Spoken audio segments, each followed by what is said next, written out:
Basra. In his martyrdom, he has virtually become a new saint for Iraq's Shiites. His poster adorns shop windows, men and women wear his image as badges. Poems praise his valor. His sniper's rifle, with which he's said to have killed nearly 400 Islamic State group militants, is now enshrined in a museum in the holiest Shiite city. Ali Jayad al-Salhi, an expert sniper in his early 60s and veteran of multiple wars, was killed in September in clashes with IS in northern Iraq. He then was vaulted into legend. Shiites around Iraq trade stories of how, out of piety, he left his home, wife, 10 children and 20 grandchildren to join a Shiite militia to fight in what he saw as a war between humanity and evil.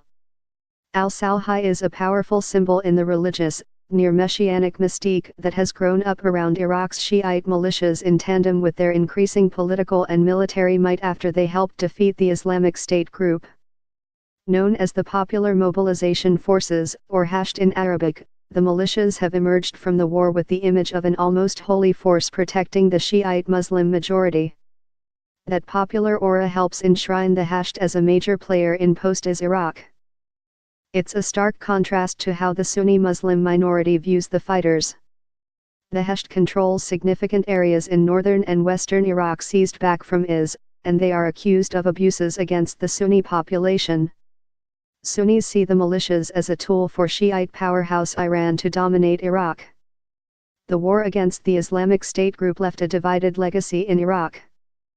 The Sunni community has been shattered, its cities wrecked, its population scattered and unsure of their future, with some 3 million people uprooted and mostly languishing in camps.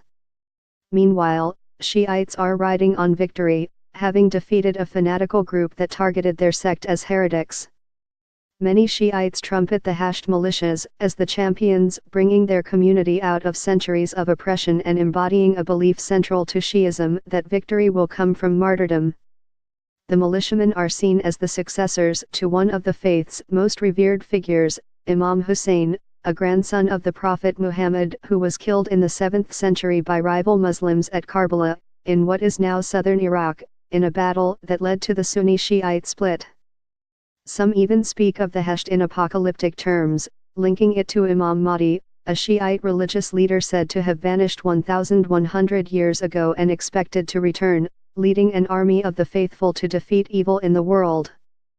The Hasht, supporters say, will be that army. When the time comes for the reappearance of Imam Mahdi, we will be ready and honored to be among his soldiers, Sajid al-Mubarka, head of the Hasht's indoctrination department, told the Associated Press at his Baghdad office. He dismissed criticism that such talk emphasizes the sectarian nature of the force. What harm could come from invoking the name of Imam Mahdi? He said.